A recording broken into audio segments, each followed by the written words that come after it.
We are live 364 days a year. What are we doing here? If Dom turns at SummerSlam, I'm shaving my moustache off. I've told you, if that happens, it's going. My lip is cold because of a stupid bet that I made with YouTube.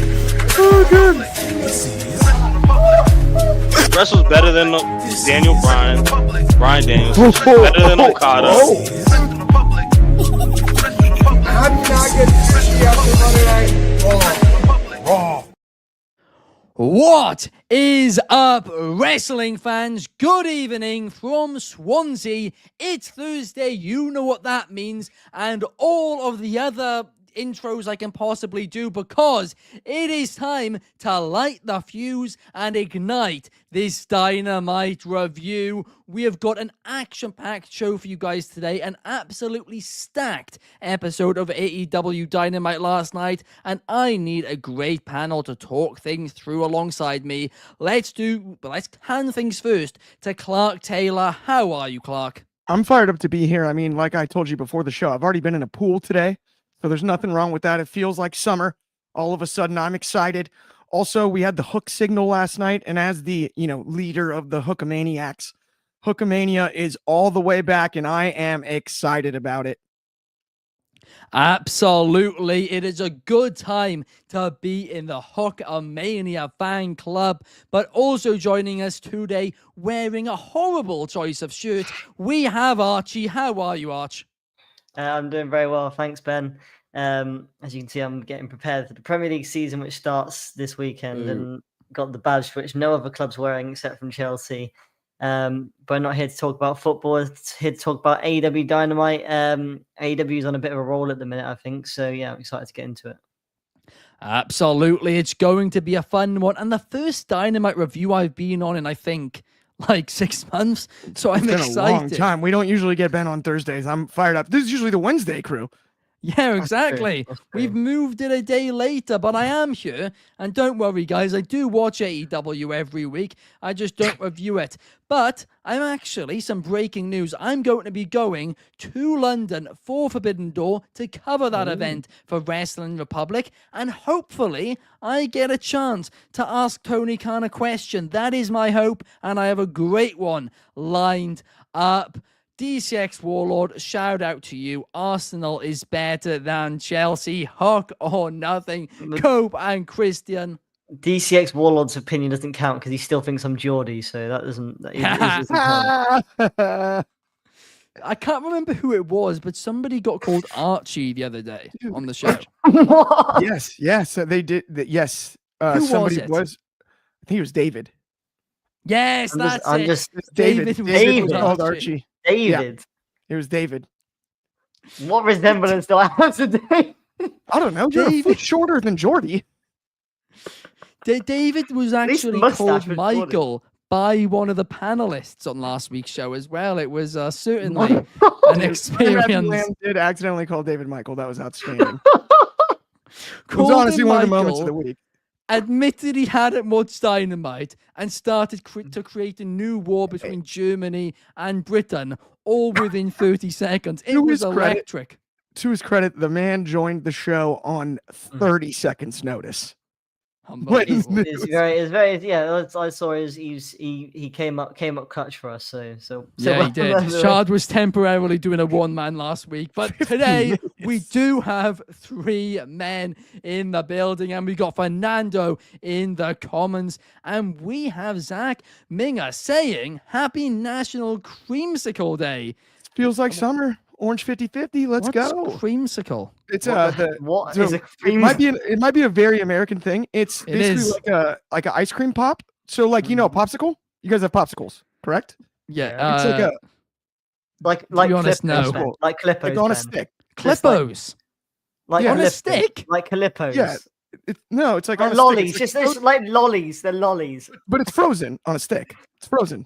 It's frozen. Okay. I've looked it up. I know. Lollies. Okay. We call lollies popsicles. Right, a nice lolly. Got it. So then it's filled with vanilla ice cream in the middle is a creamsicle. In some parts of like where I'm from in the country, they actually don't call it a creamsicle. They call it an orange 50-50. Sounds it's like a very classic American dessert. It's really fun because like First, you Right. get like the frozen pop, and then you get to the middle, and it's the ice cream, and the mix together is like it's. Honestly, don't knock it till you try it. I'm telling Sounds you, like cream, sounds like All a right, recipe. okay. they're Sounds like a, very, very good. Like, sounds, there's no reason to hate on creamsicles or orange 50/50s, no matter what you call them. sounds like a recipe for hurling in the toilet. I think is. Oh no, I think It you're does sound like comparing- something I'd order in a spoons after a few pints. I will say that much. It's a very frozen dessert. It's usually like more of a summertime thing. Yeah. Yeah, lollies. Ice Thank you. lollies usually are. Warlord, help me out on that. So yeah, You know what? it's It's basically an cold ice- outside. It's snowing. I'm Yeah. going to eat some ice. Fernando is vouching for them, though. They are delicious. Yes. DCX Warlord. Archie looks like Ben's annoying little brother. Wow. I think that's a Chelsea dig. Oh, it definitely is. Shout out to you, DCX. And we got Podcast Grifter Podcast in the comments as well. Shout out to you. But we're 6 minutes into the show and we haven't started talking about wrestling yet. We'll get there. Pretty typical for this panel, I do have to say. But we do have to talk about MJF and Hangman Adam Page because for weeks, MJF has wanted to get a championship opportunity. But every time Hangman says, if you want one, you have that briefcase. You have that contract. Cash it in. And he says, no, I'm going to get one anyway and still have the contract. Little bit of a weird one, but guess what? Adam Page managed to get into the head of MJF, and MJF, in a fury during one of his rants, said that he would cash it in at Forbidden Door and was immediately fuming at himself. But it is now official, Clark. What are your thoughts? I absolutely adored this exchange. I was a little frustrated by the way that the Hurt Business or Hurt Syndicate, I apologize, stuff went down, the way it ended so quickly, because I actually did enjoy that story, the way it was told. This was awesome, though. For this, I'll take it. Fair trade in my book, because it was perfect MJF character work. And you forget how good he is at that.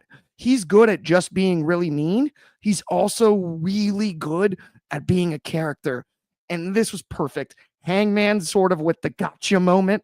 Oh, you won't do it. You won't do it. He played the reverse Uno card in this spot. And then suddenly MJF shows his hand on accident and he's beating himself up. I really like it. I thought it was really well done. And these two have awesome chemistry on the mic opposite each other. I think we need more of it. I can't wait for the match. And I don't know if we don't have 2 matches between Hangman and MJF by the time we're done with this, because I really, really, really think they work well together. And if the in-ring chemistry is anything like what I expect it to be, this could be a multi-match rivalry. I hope and think that you are right, Clark. And you mentioned the Hurt Syndicate there. I'm going to be honest. I don't think that's done, because if that is done, it is, to your point, absolutely horrific storytelling. But I don't think it is. I think this is all a ruse, and something is going to happen with the Hurt Syndicate at Forbidden Door, where maybe they help MJF or something like that. But I think Maxwell has something up his sleeve, and so does MVP as well. But Archie, I want to get your thoughts on this segment.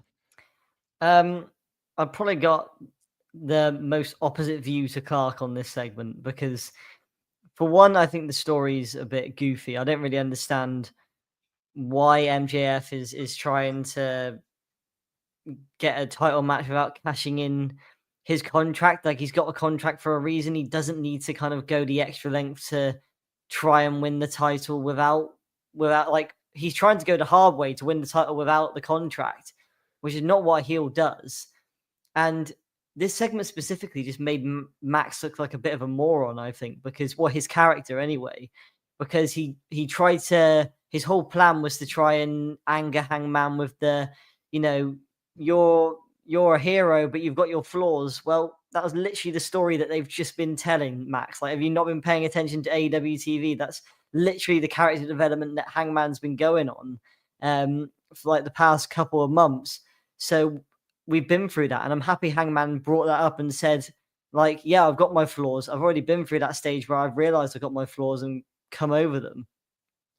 And then the fact that MJF, the thing that ticks MJF off and makes him cash in his contract and abandon this whole elaborate plan he's got is Hangman calling him a coward. Like, MJF's supposed to be this conniving, smart heel, and he had this whole plan worked out. This isn't someone that's supposed to get annoyed and just throw all that out the window because of being called a coward. Like, that's not his character. He's not got a short temper like that.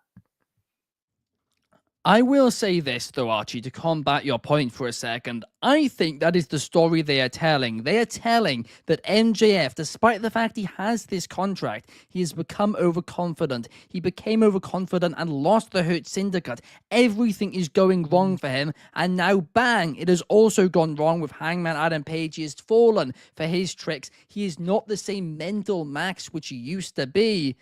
But that is the trap, and I think you have fallen in it, Archie, and I think so has Hangman Page. Have you had your temperature taken this morning, Archie?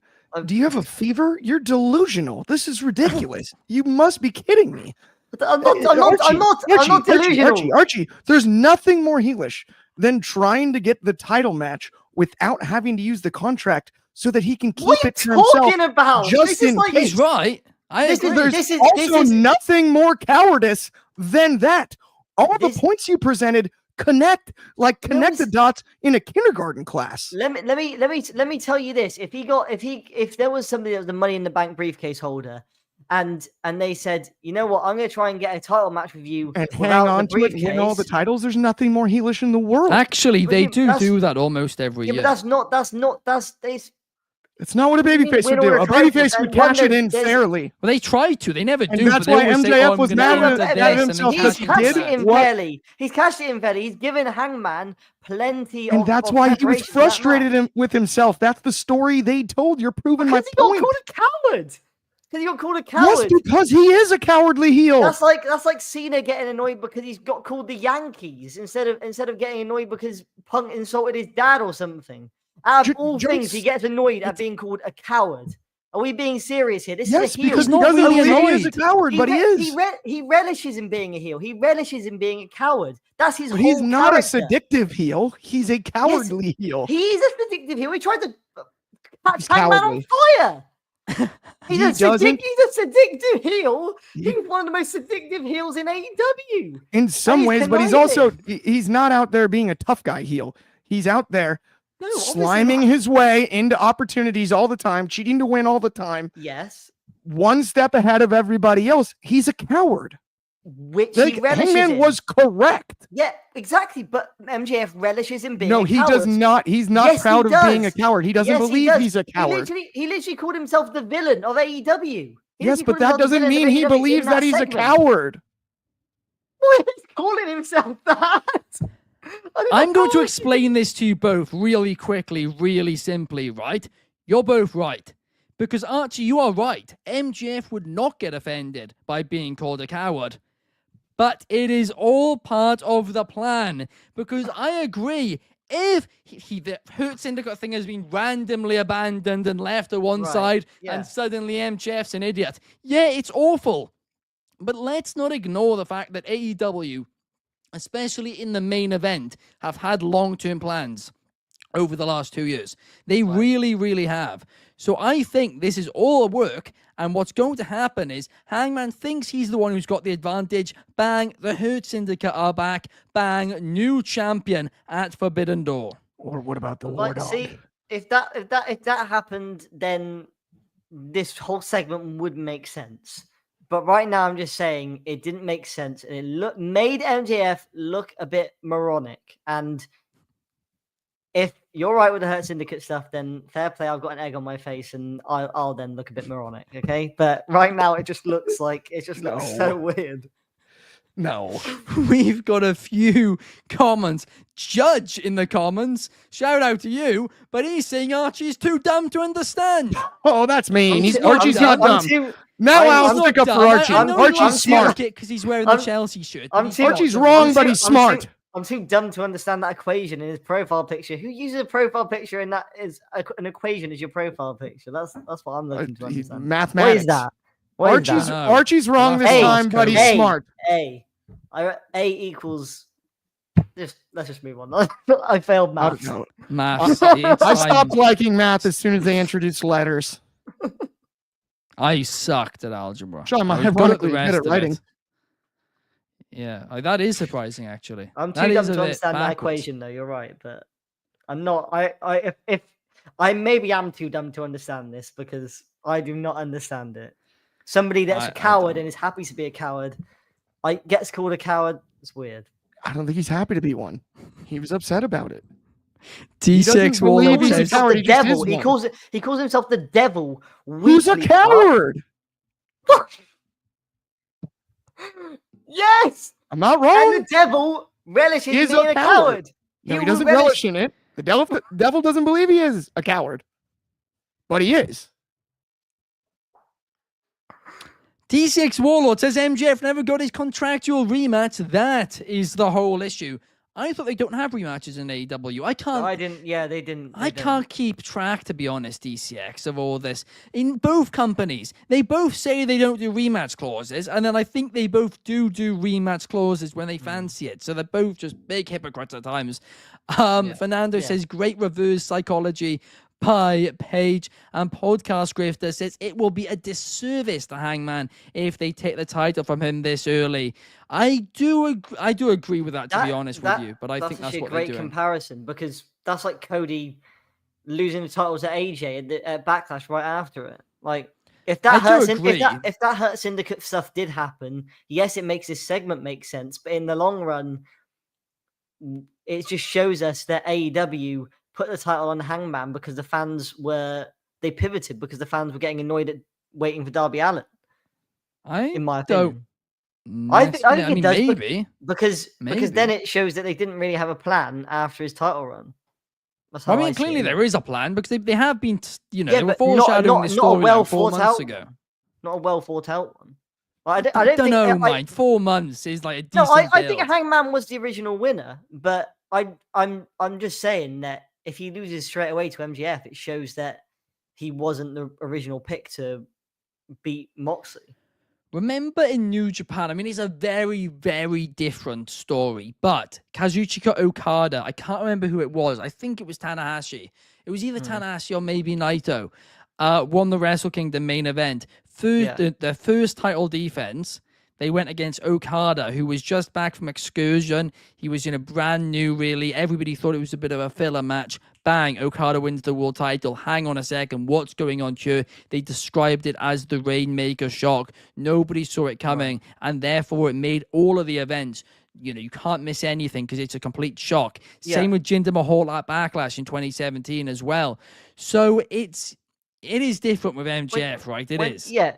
But when you label it like that, it does make it sound a bit better. But shout out Melissa. It's how they would shout out Melissa. Sorry, Melissa. Calm down. Monster shout out Melissa. But Archie will never understand, Judge says, so he's moving us on to another topic. Well, I'm not listening. Sorry, Judge. I'm sorry, Judge. Myself on to the next topic. By the way, he was judge and jury there. We're going to the next topic. He's the host. Judge is the host. He's the judge, jury, and executioner. God's sake. Right. Up next, we have another match announced for Forbidden Door because Darby Allin made the challenge to Jon Moxley last week. Jon Moxley rejected the challenge. Will Ospreay returned this week to save Darby Allin, and at which point he said, hey, you want to reject that challenge? Well, how about we do a 5-on-5 lights out steel cage match at Forbidden Door? Me, Darby Allin, Kenny Omega, Kota Ibushi, and the president of New Japan Pro Wrestling, Hiroshi Tanahashi, against the Death Riders and Gabe Kidd. Absolutely huge match this. I am really, really excited for it. I think it is going to be absolutely crazy, but I do have some concerns.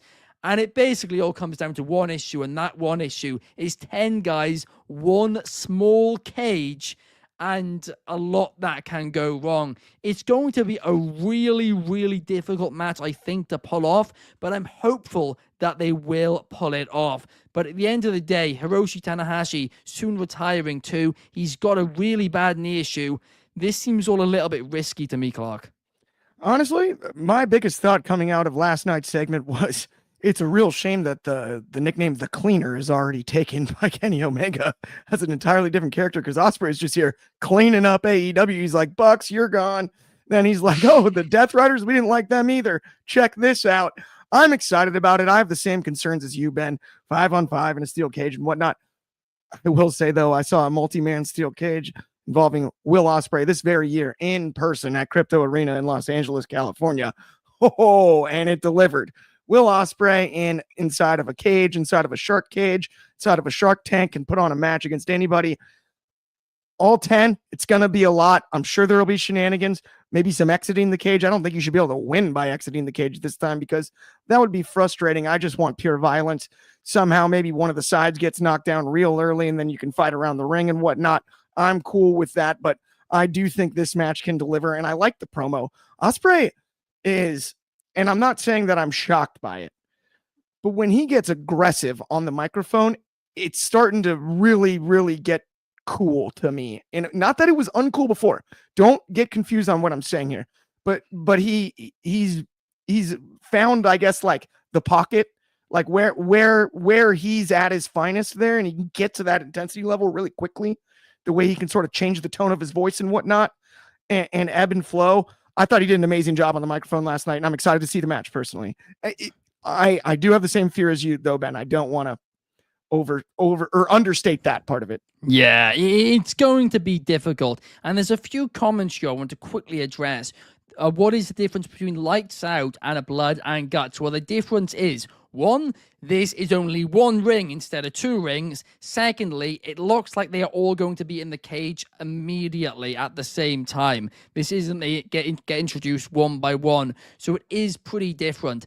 Podcast Grifter also suggesting, why didn't they make this blood and guts? The reason being is that would be very difficult to pull off in the O2 Arena, but especially because there was so much demand for this event, and you would be getting rid of a lot of seating, probably 100 seats. Yeah. Now you got to get a second ring, a wider cage. You have all of that, and like you said, it takes away a ton of floor seats. Then you you forget, when you have these two ring shows, you got to pick which ring you're booking the match for. Yeah, so it changes the atmosphere around ringside in an arena that size. It's like War Games to me. Like all the other matches feel like filler until you get to the actual War Games matches, because it just seems a bit weird to me. Yeah, no, I do agree with you guys there. But a lot of people are basically saying it's like blood and guts. I'm a bit concerned. The only problem I had with this yesterday is that Will Ospreay's shirt looked a lot like a Crystal Palace shirt, and I was getting very worried that he was wearing a Crystal Palace shirt. Archie. It's not. It's not. Don't worry. Who does he support? Crystal Palace colours. I don't know. He's from Essex, so it could be Palace. Is there a more pretentious sounding team name than Crystal Palace? We'll beat them this weekend, Clark. Don't worry. It's ridiculous. Are you searching who Will Ospreay? I am. It might be. Did you have a regular name like the Cubs or the Bears? Is it Chelsea? You know what? I don't like him anymore. He allegedly, according to, I'll say this, it's according to Reddit, right? So take this with a whole handful of allegations. Salt. But Google AI also backs it up. He's allegedly a Manchester City supporter. What? Glory Hunter. Is Allen Iverson working for all these different companies? Look, I'm from Worcester, right? I don't There's know no football teams there. None there, right? They hate Birmingham. They hate Aston Villa. But there's no teams around there which are, of any value. If you live in Essex, you have multiple good options. Why are you choosing Man City? I don't know. All right, it's outrageous. You weren't asking me. That's actually baffled me, and I've lost a lot of respect for Ospreay because of that. I no longer think Io Sky is the best wrestler in the world now because of that. That's because of that sole reason. Lost a lot of respect. He's gone down in my estimations. That one is for sure. DCX says, imagine Kenny or Tanahashi pull out of the match and Eddie Kingston returns. I would love that. Long-term storytelling too. Yeah. Apparently he likes Haaland and De Bruyne. Well, De Bruyne's left now. He has left, hasn't he? Yeah. So yeah, he used to like went, it. he went It's to confusing me, your Napoli. He went to Napoli. Yeah. So he supports teams because he likes two players. Like that's interesting. But anyway, Bizarre. Bizarre. Will. Archie's We're gonna have heated to get today. him on the pod to ask him about this. Yeah. Let's I'll we'll have send to an tag, email tag him on, afterwards. tag, One it, thing. tag him on, send him an email. When it comes to football talk, Archie, not a coward.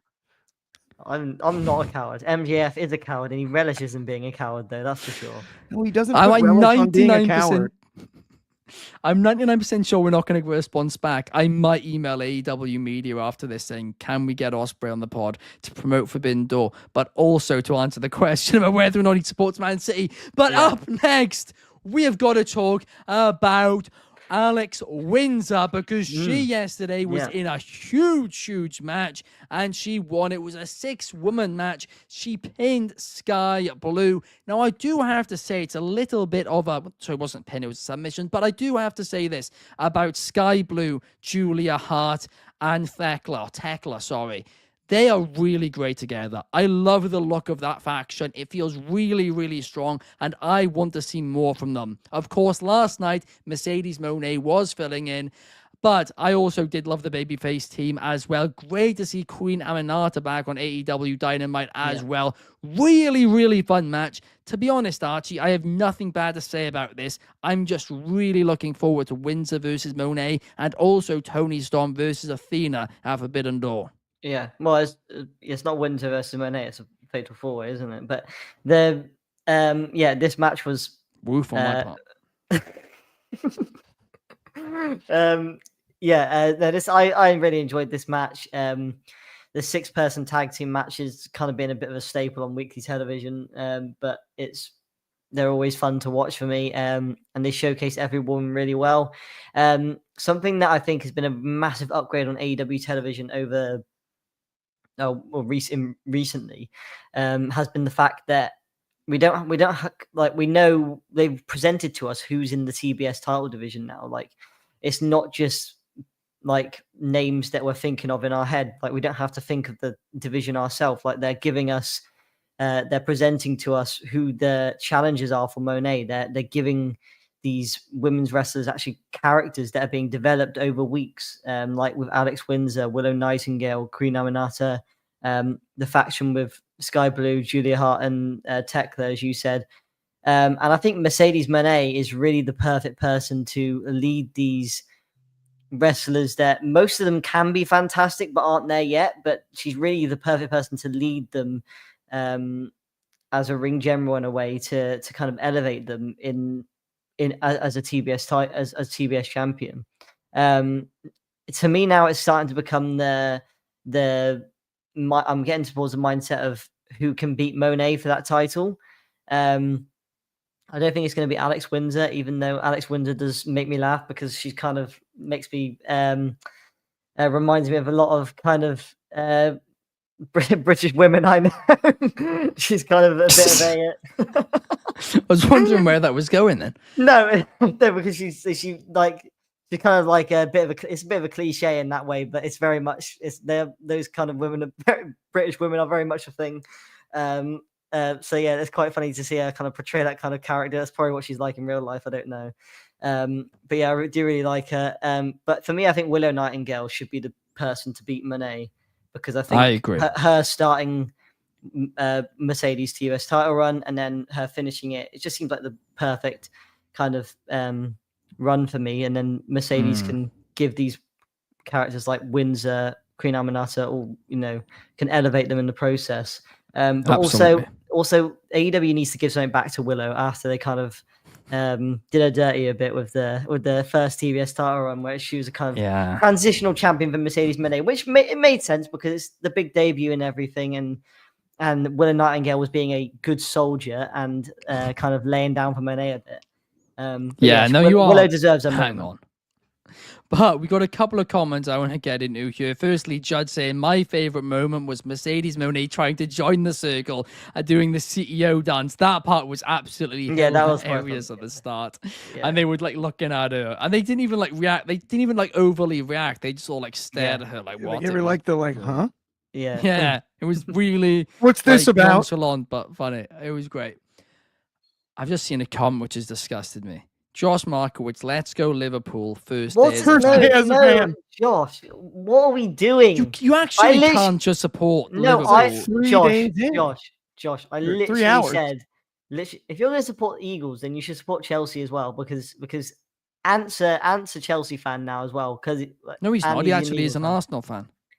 He's both, because he wears the He's Arsenal hat apparently and the both. I Chelsea mean, he's shirt. really a fake fan of both. Let's be real here. You But have to be bigger. There's not enough choices. Unless But you want anyway- to link to Liverpool, like I had a link to the Chiefs, there's no excuse to pick the defending champions when they're favourites the next year too. Josh, It just isn't. you've got a link to Chelsea through me. You got a link to Chelsea through me.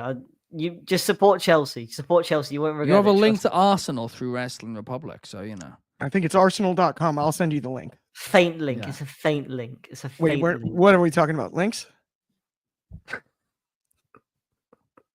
What do you mean? Over my head. Fernando over says my head. Queen Aminata should beat the CEO. I'd love that.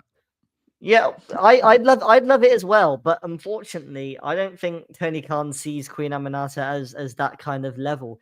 And there's going to be very few people that's going to pin Mercedes Moné in AEW, because Mercedes likes to keep her record of not being pinned quite a bit.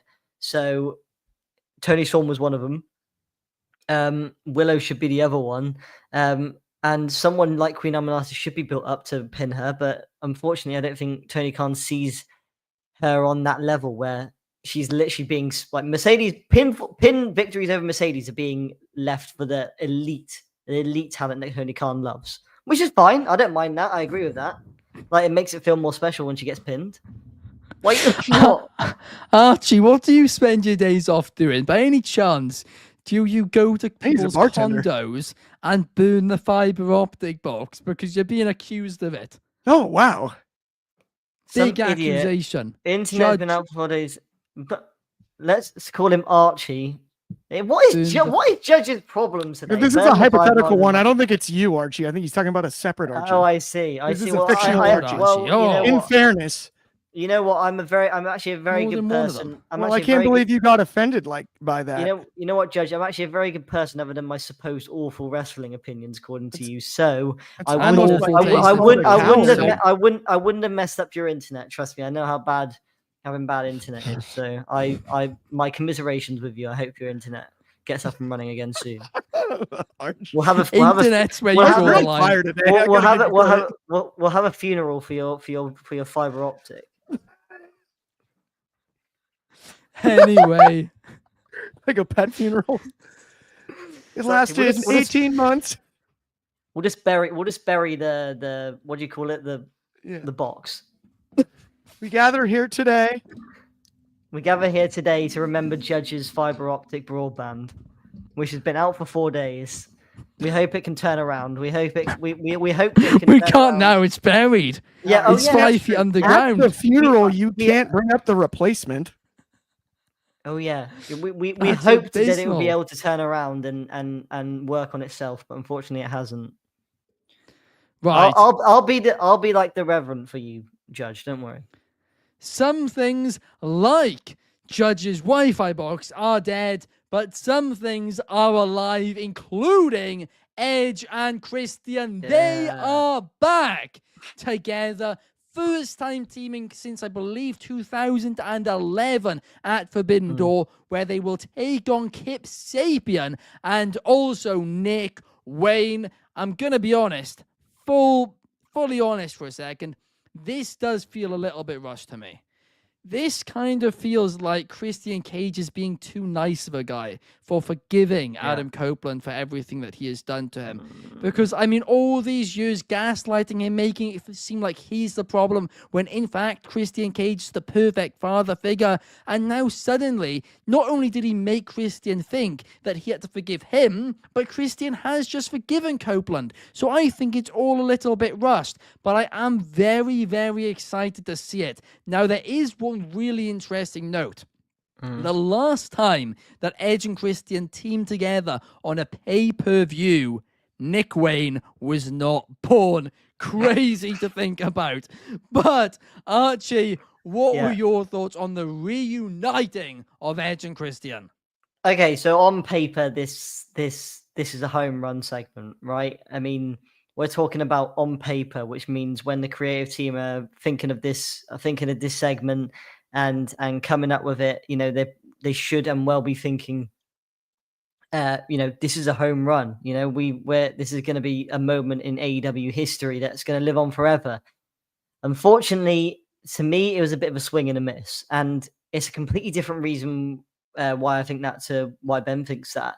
And I'm going to go into why, and it's something that's been a bit of a recurring theme with AEW with these big moments. And so first of all, I study sports journalism at university, and we will learn about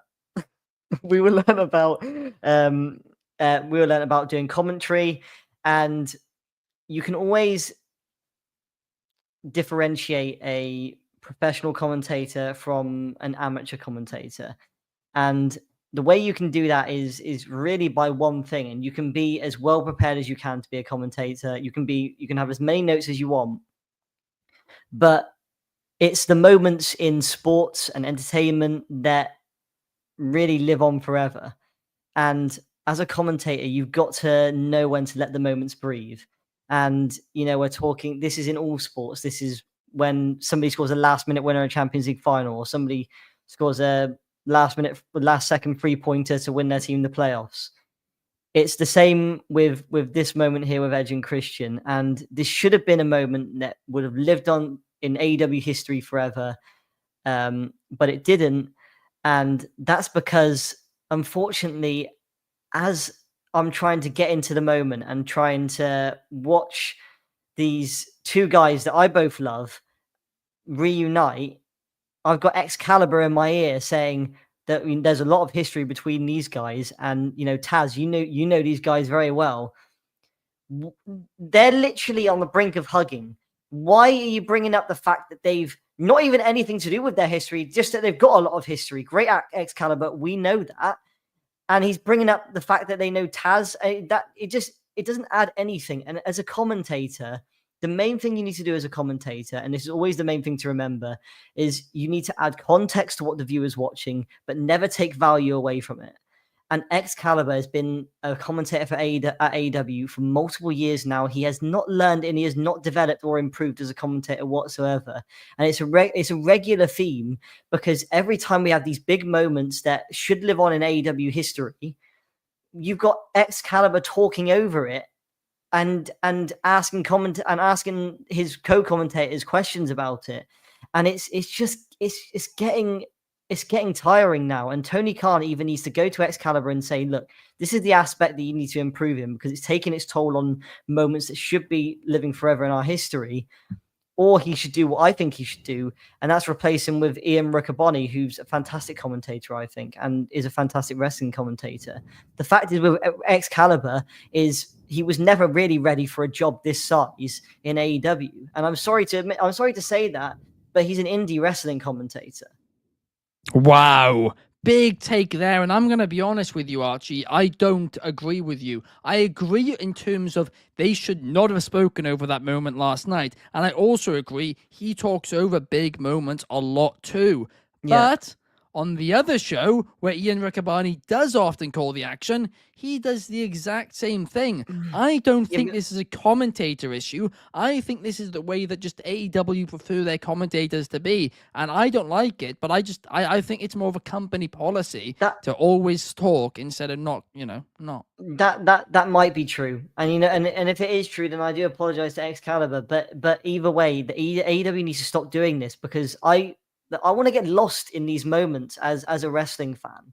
And I'm just sat there, and every time I'm trying to get lost in it, his voice takes like not just his voice, any commentator's voice takes you out of it. Yeah. And it's just really frustrating. Well, shots fired from Archie there, says Judge. And you are right. And Podcast Scripter says he's spoiling the moment for the sake of spoiling the moment itself. So this is clearly something fans agree on. But Clark, do you agree with Archie? Well, I mean, I do think that it's the Excalibur is an old rundown hotel. I think there's an argument to be made. It's the worst one on the Vegas Strip at this stage. But for the benefit of those with flash photography, I will now give you a 5-second pose.